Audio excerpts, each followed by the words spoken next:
material, akhirnya Boyamin juga resmi melaporkan pagar laut itu di KPK. Nah, semoga saja lah KPK. Kita juga berharap ya KPK itu masih di jalur trek yang benar. Menurut saya ini yang harus diusut oleh KPK, bukan Harun Masiku. Harun Masiku padahal juga sudah ditersangkakan oleh KPK, tapi masih saja saksi-saksi diuprek-uprek dan lain sebagainya. Bahkan yang cukup mengejutkan, ini malah merembet ke P3. Bahkan rumah Jan Farid digeledah KPK terkait Harun Masiku. Apa sebenarnya yang dicari ya? Kadang-kadang saya juga pusing ya, yang dicari itu apa? Apakah kasus Hasto itu untuk menutupi pagar laut?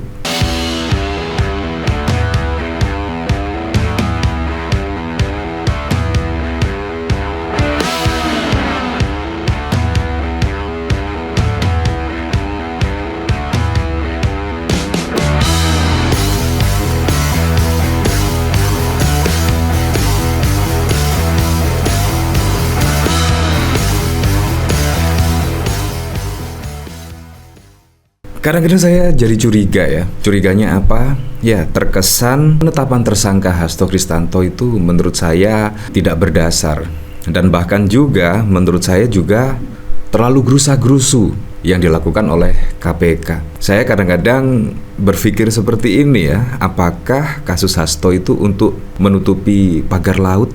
Ya memang, kalau kita lihat setelah Hasto Kristanto ditetapkan sebagai tersangka, tiba-tiba muncul pagar laut. Dan bahkan juga sampai saat ini pun juga viral. Dan itu kemungkinan akan membuat kepanikan tersendiri ya, pagar laut viral. Walaupun KPK tetap terus mencari Harun Masiku dan bahkan juga masih mencari saksi-saksi walaupun Hasto sudah ditersangkakan. Pada saat lalu juga rame KPK memanggil saksi, tetapi saksi tersebut sudah meninggal pada tahun 2022. Ini juga sangat mengejutkan sekali. Dan saat ini juga ada pemberitaan dari P3. Bahkan dari Detik News diberi judul "Kagetnya P3 saat rumah Jan Farid digeledah KPK terkait Harun Masiku". Nah, jadi ini sangat lucu sekali, bahkan sampai merembet kemana-mana ya. Seharusnya KPK itu fokus menangani soal pagar laut, siapa saja. Itu menurut saya banyak indikasi ya, indikasi kong kali kong, konspirasi dan lain sebagainya. Bayangkan ada laut setidaknya di Kafling dan bahkan juga sudah ada HGB-nya. Itu juga menurut saya KPK harus bertindak. Untung saja dari pemberitaan di sini dari CNN, Boyamin sertifikat laut Tangerang diteken 2 menteri ATR BPN 2022 dan 2023. Dan Boyamin juga mendesak KPK untuk mengusut setidaknya SHM dan HGB laut di Tangerang. Bahkan sudah resmi melaporkan ke KPK. Nah, ini juga kira-kira KPK seperti apa? Seharusnya itu galak lah seperti ini, galak karena merugikan nelayan, bahkan juga ya, Anda tahu sendirilah, menurut saya sudah menyalahi prosedur yang diterapkan. Bayangkan loh, ada HGB di laut. Ini juga sangat mengejutkan sekali. Nah, kadang-kadang saya curiga apakah ini terkait penetapan tersangka Harun Masiku ya menutupi hal ini. Tetapi masyarakat sudah cerdas-cerdas lah. Menurut saya berita yang sangat fenomenal ya. Pagar laut, bayangkan pagar laut loh, 30 km, bayangkan.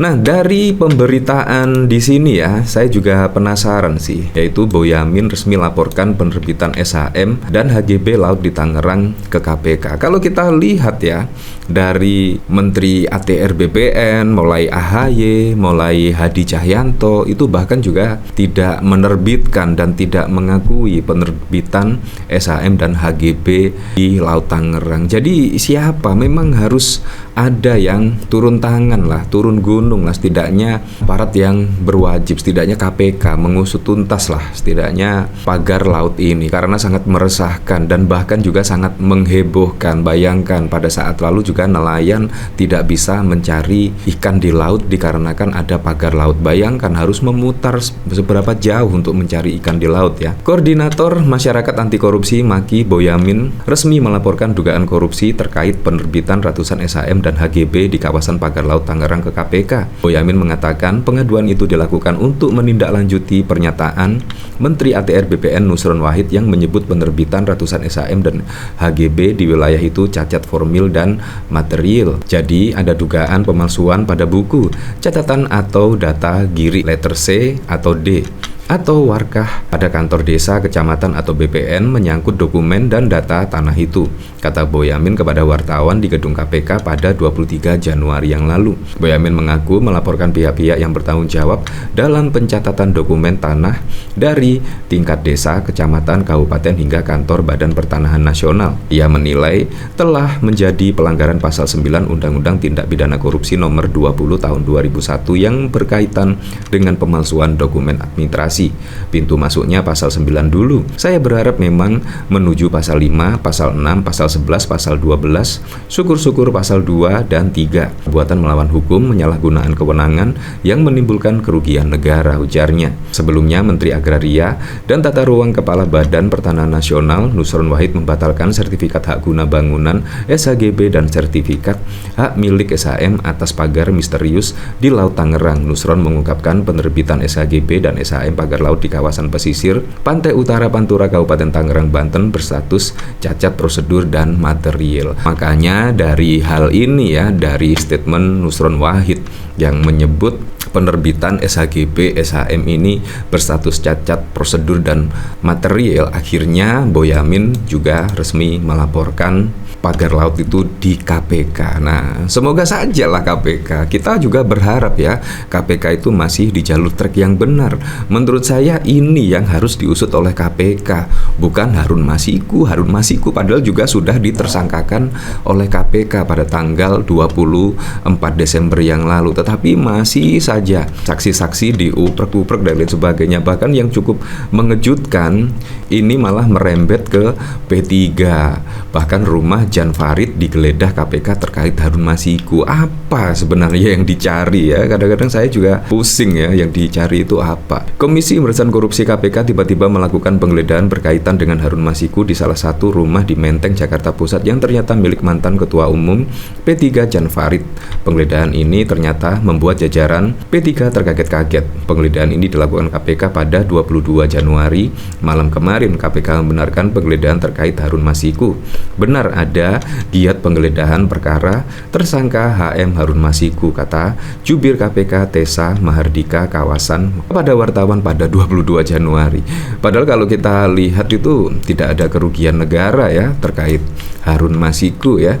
Dan seharusnya KPK itu malah garcep ya, ketika tidak usah menunggu ada yang melaporkan. Seharusnya KPK turun gunung kek, memantau pagar laut lah, atau sidak ke pagar laut dan lain sebagainya. Tidak usah menunggu laporan dari masyarakat, tidak usah menunggu laporan dari warga. Seharusnya KPK langsung garcep lah, wah ini ada indikasi korupsi dan lain sebagainya. Seharusnya KPK turun gunung, bukan malah menggeledah P3 lah, padahal juga sudah ada tersangkanya Harun Masiku dan bahkan Hasto Kristanto. Ini juga sangat lucu sekali ya. Seharusnya garcep kepada pagar laut yang terbukti sudah merugikan nelayan, dan bahkan tidak ada yang mengaku setidaknya dari Menteri ATR BPN menerbitkan terkait HGB, pagar laut dan lain sebagainya. Seharusnya KPK bertindak tegas ya terkait kasus ini. Menurut saya ini kasus yang sangat fenomenal sekali ya. Seharusnya KPK turun malah ya. Jadi kecurigaan saya kemungkinan bisa saja terjadi ya, yaitu terkait Hasto Kristanto ditersangkakan bisa saja untuk pengalihan isu terkait pagar laut. Bisa saja, karena menurut saya Hasto Kristanto itu ditersangkakan sangat gerusa-gerusu kalau menurut saya ya. Gerusa-gerusu, bukti-bukti juga belum cukup. Ya, kalau kita lihat di pra-peradilan bahkan KPK juga tidak terlihat pada saat lalu ya.